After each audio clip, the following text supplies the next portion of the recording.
విజయవాడలో పుష్కర ఘాట్ల అభివృద్ధి, దుర్గమ్మ ఫ్లైఓవర్ నిర్మాణం కోసం అడ్డంకిగా నిర్మాణాలను, ఆలయాలను అధికారులు తొలగిస్తున్నారు. అయితే అభివృద్ధి పనుల కోసం ఆలయాలను తొలగించడం పట్ల భక్తులు ఆగ్రహం వ్యక్తం చేస్తున్నారు.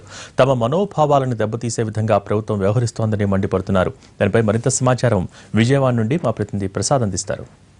విజయవాడ ప్రకాశం బ్యారేజ్ సమీపంలో దుర్గమ్మ ఫ్లైఓవర్ నిర్మాణం కోసం కొన్ని దేవాలయాలను ఇప్పటికే తొలగించడం జరిగింది. శనీశ్వర ఆలయం ఇంతకు ముందే వారం రోజుల క్రితమే తొలగించడం జరిగింది. మరో దేవాలయమైన ఆంజనేయ స్వామి టెంపుల్ని కూడా ఇక్కడ ప్రస్తుతం అధికారులు కానీ జిల్లా యంత్రాంగం కానీ తొలగించే పనిలో ఉన్నారు. ప్రస్తుతం మనం విజువల్స్లో చూస్తున్నది ఆంజనేయ స్వామి టెంపుల్. అయితే దశాబ్ద కాలంగా ఈ శనేశ్వర టెంపుల్ కానీ అదేవిధంగా ఈ ఆంజనేయ స్వామి టెంపుల్ కానీ ఇక్కడే ఉన్నాయి. అయితే ఫ్లైఓవర్ నిర్మాణం ఇటువైపుగా వస్తుండటంతో ఈ ప్రాంతం అంతా కూడా అధికారులు ఇప్పటికే తొలగించడం జరిగింది. ఏదైతే మున్సిపల్ కాంప్లెక్స్ సమీపంలో ఉన్న కొన్ని నిర్మాణాలు ఏవైతే ఉన్నాయో వాటిని కూడా ఇప్పటికే తొలగించడం జరిగింది. దానిలో భాగంగానే ఈ టెంపుల్స్ను కూడా తొలగించే పనిలో ప్రస్తుతం అధికారులంతా ఉన్నారు. అయితే కొంత భక్తులంతా కూడా కొంత ఆందోళన వ్యక్తం చేయడం జరుగుతుంది. ఇప్పటికో దశాబ్ద కాలంగా ఈ దేవాలయాలు ఉన్నప్పటికీ కూడా వీటిని తొలగిస్తున్నారు.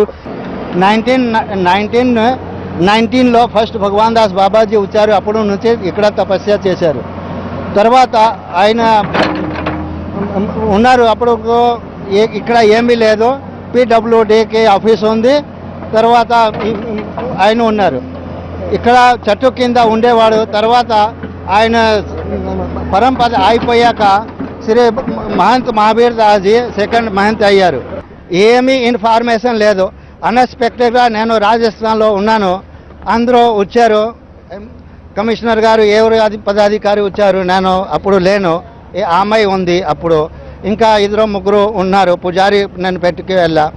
పూజారి ఉన్నారు. పూజారి పూజ చేస్తున్నారు.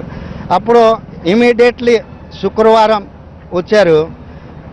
చెయ్యి అక్కడికి కూడా అవకాశం ఇవ్వలేదు. బాబు కొద్దిగా గురుగారితో మాట్లాడతాం, మీరు ఆగండి. అయితే కలెక్టర్ గారు కమిషనర్ గారు ఎవరు వచ్చారు నేను చూడలేదా, మాట్లాడే ఫోన్ మీద. నేను అన్నాను, స్వామి బుధవారం నేను వచ్చేస్తా విజయవాడ, వచ్చాక మీతో కలుస్తా. ఏమి మీరు అంటారు, మీరు పబ్లిక్ సేవ చేస్తున్నారు, నేను పబ్లిక్ సేవ చేస్తున్నాను, మీకు ఏమి ఆటం ఉంటుంది దానికి సమాధానం చేద్దాం. ఏదైనా ఎవరికి ఇల్లు పోతే ఇల్లు ముందు కట్టేసి ఇచ్చేస్తారు. దేవుడికి ఖాళీ చేయాలి, పంపించాలి. అయితే ముందు గుడి కట్టేస్తే మన ముహూర్త ప్రకారం అక్కడ దేవుడికి ప్రొసీజర్ ప్రకారం మనం చేస్తే ఎంత ఆనందం ఉండేది. ఇప్పుడు వరకు ఇది జరిగింది, ముఘల్ కాలంలో జరిగింది, మళ్ళీ ఈ టైంలో జరుగుతుంది. మన హిందూ కాపాడేది లేదు, హిందూ ఏమీ లేదు. ప్రభుత్వ నిర్మాణాలకు అడ్డంకి వస్తే కనుక ఆ భవనాలను కూల్చి వారికి వేరే చోట పునరావాసం కల్పించిన తర్వాత చేస్తున్నారు. అదేవిధంగా దేవుడికి కూడా పునరావాసం కల్పించిన తర్వాత ఇక్కడ పాల్గొడితే బాగుండేదని చెప్పి ఇక్కడ పీఠాధిపతులు తమ అభిప్రాయం వ్యక్తం చేస్తున్నారు. కెమెరామెన్ లక్ష్మణ్తో వరప్రసాద్, విజయవాడ.